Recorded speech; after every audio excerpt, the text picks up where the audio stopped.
అధికార దుర్వినియోగ నేరాలకు యావజ్జీవ కారాగార శిక్షలు అమలు చేసే విధంగా నూతన చట్టాలను తీసుకువచ్చి అమలు చేయాలని రాష్ట్రీయ ప్రజా కాంగ్రెస్ ఆర్పీసీ ప్రధాన కార్యాలయంలో జరిగిన పార్టీ వారాంతపు సమావేశంలో ఆర్పీసీ వ్యవస్థాపక అధ్యక్షులు మేడా శ్రీనివాస్ ప్రభుత్వాన్ని కోరారు.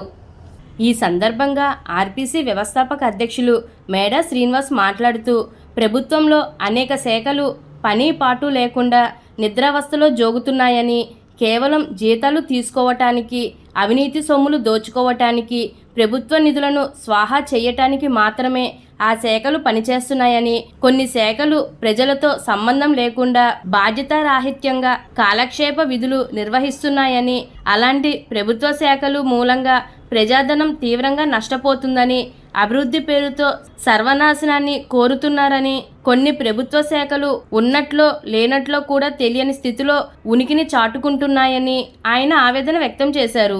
ఈ సభకు RPC senior secular Pendyala Kamaraju అధ్యక్షత వహించారు. ఈ సమావేశంలో ఆర్పీసీ సెక్యులర్స్ డివి రమణమూర్తి, సింహ దుర్గారావు, దుడ్డే సురేష్, వద్దనపు శరత్ కుమార్, దోషి నిశాంత్, దుడ్డే త్రినాథ్, శుంకర వెంకట భాస్కర రంగారావు, వల్లి శ్రీనివాసరావు, ఎర్ర బాలమురళీకృష్ణ, చెల్ల సాంబశివరావు, కందివలస రమణ, కందివలస హైమవతి, చెల్ల అఖిల్, అడప శేషగిరి, మాసా అప్పాయమ్మ, మాసా కమల, నాగురు దుర్గా తదితరులు పాల్గొన్నారు.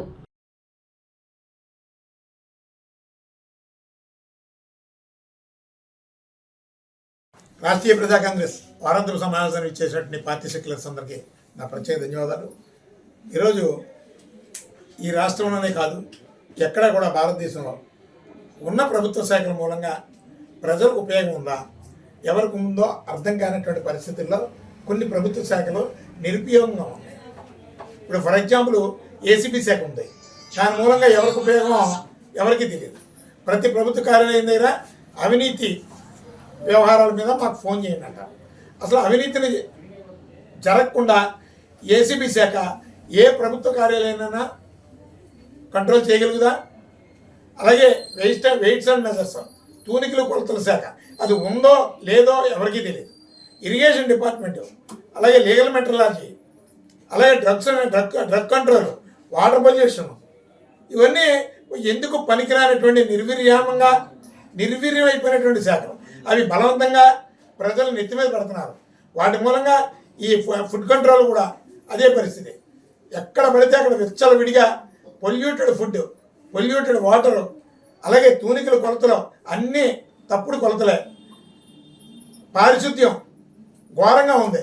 అసలు ఈ ప్రభుత్వ శాఖలు ఉండి ఎవరికి ఉపయోగం అర్థం కానటువంటి పరిస్థితుల్లో ఉంది. ఇక పోలీస్ శాఖ, రెవెన్యూ శాఖ కోసం చెప్పాల్సినటువంటి అవసరం లేదు.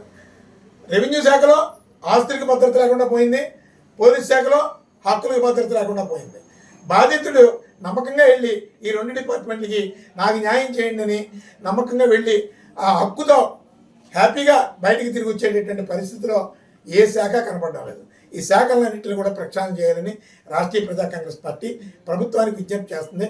గతంలో మేము కొన్ని రాసాం, అలాగే మేము గతంలో కూడా రాసి ఇప్పుడు కూడా చెప్తున్నాం. For example roads and buildings R&B శాఖ రోడ్లు చక్కగా నిర్మించాలి, మంచి రోడ్లు ఇవ్వాలి.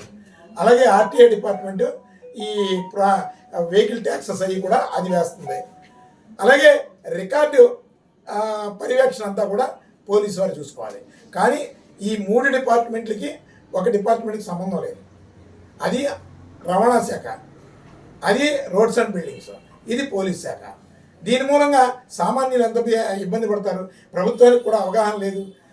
బ్రిటిష్ కాలం ఉన్నటువంటి పద్ధతులనే ఈ రోజుకి కూడా అవలంబిస్తున్నారు. రాష్ట్రీయ ప్రజా కాంగ్రెస్ పార్టీ సజెస్ట్ చేసింది లాస్ట్ టైం ఒక రిటర్న్గా కూడా మేము గవర్నమెంట్కి రాసాం. ఈ మూడింటిని కూడా ఒక శాఖలోకి వచ్చేటట్టు, హోంశాఖలోకి వచ్చేటట్టు చేయండి. దీని మూలంగా ప్రభుత్వ ఆదాయాలు పెరిగితే వాహనదారులకి భద్రత ఉంటుంది, అలాగే మంచి సేఫ్టీ రోడ్స్ వస్తాయి. ఇవన్నీ కూడా ఇప్పుడు రవాణా శాఖకి, అలాగే ఆర్టీఏ శాఖకి, పోలీస్ శాఖకి సంబంధం లేదు.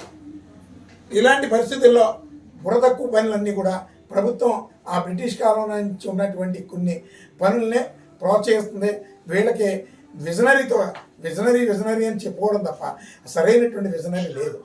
విజనరీ ఉంటే ఏంటి, ఏ శాఖలో ఏ ప్రక్షాళన చేయాలి, ఈ శాఖల మూలంగా ప్రజలకు ఎంతవరకు మేలు జరుగుతుంది, ప్రజలకు ఏమైనా ఉపయోగం ఉందా, ప్రభుత్వ ధనం ఎంత నిర్వీర్యం అయిపోతుంది, అసలు ఎక్కడ భద్రత లేదు, సేఫ్టీ లేదు, ఇలాంటి ప్రభుత్వ శాఖలు ఉన్నాయని చెప్పుకోవడం తప్ప దాని మూలంగా ఏ ఉపయోగం లేకుండా ఉండేటటువంటి పరిస్థితుల నుంచి ప్రజల్ని కాపాడుకోవాలి, ఈ సమాజాన్ని రక్షించుకోవాలి. అలాగే టోటల్గా నిర్వీర్యంగా ఉన్నటువంటి ప్రభుత్వ శాఖలన్నింటిని కూడా రద్దు చేసి దాని స్థానంలో ఒక అధ్యయనంతో ప్రజలకు పనికొచ్చేటటువంటిది, సమాజానికి పనికొచ్చేటటువంటిది, ప్రతి పౌరుడు భద్రతగా ఉండేటటువంటిది ఒక అధ్యయనం చేర్పించండి. ఆ అధ్యయనం మేరకు శాఖల్ని మీరు నియమించండి.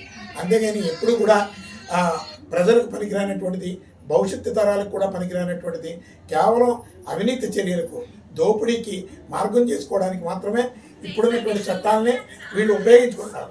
ఇప్పుడున్నటువంటి బూజుపట్టిన చట్టాలని కొన్ని రద్దు చేయండి. రద్దు చేసి ఆ స్థానంలో ప్రజలకు పనికొచ్చేటటువంటి చట్టాలని వినియోగించండి. అలాగే పోలీస్ శాఖ కూడా మేము ఆంధ్రప్రదేశ్ గవర్నర్కి, ప్రెసిడెంట్ ఆఫ్ ఇండియా కూడా మేము లెటర్ రాసాం.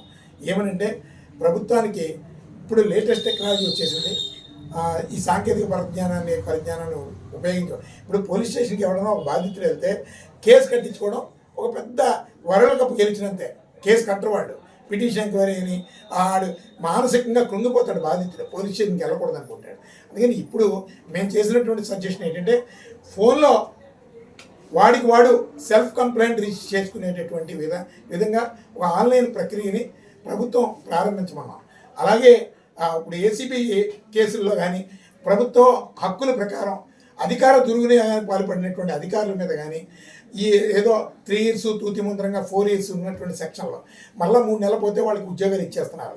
ఒక అవినీతి చేశాడు అంటే అతను ఉద్యోగం చేయడానికి పనికిరాడు.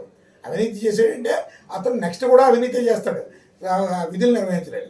అదేవిధంగా ప్రభుత్వ విధుల్ని దుర్వినియోగం చేయడం కూడా అది పెద్ద నేరం.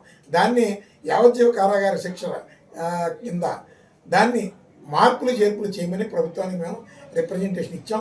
అదేవిధంగా ఈరోజు ఎజెండాలో కూడా అదే ప్రక్రియని మూవ్ చేస్తున్నాం. భవిష్యత్తులో దాన్ని లీగల్ కాన్సిక్వెన్సెస్ ఏదైనా ఉంటే దాని ప్రకారం కూడా ప్రయత్నం చేస్తాం. ప్రజాస్వామ్యంలో మేము ఎన్ని థాట్స్తోని, మంచి ఆలోచన విధానాలతోనే సమాజానికి, పౌరులకి పనికొచ్చేటటువంటి ఎన్ని చేస్తున్నా ఇప్పుడున్నటువంటి పాలకులు ఎవరు కూడా వాటి చెవికి వినవో, బుర్రకి ఎక్కవో. ఎందుకంటే వాళ్ళకి కావాల్సిందంతా కూడా దోపిడీ. వాళ్ళ తరతరాలు బాగుపడాలి, వాళ్ళ కుటుంబీకులు బాగుపడాలి, సమాజం వ్యవస్థ ఏమైపోయినా పర్వాలేదు, దీంట్లో మార్పు రావాలి. ఒక చైతన్యవంతమైనటువంటి తిరుగుబాటు రాష్ట్రీయ ప్రజా కాంగ్రెస్ పార్టీతోనే సాధ్యమని మేము ఈరోజు ప్రజా చైతన్యం కోసం మాకు ఉన్నటువంటి సమాచార మాధ్యాలన్నింటినీ కూడా వినియోగించుకుంటూ ఈ ఉద్యమ కార్యాచరణాన్ని రాష్ట్రీయ ప్రజా కాంగ్రెస్ పార్టీ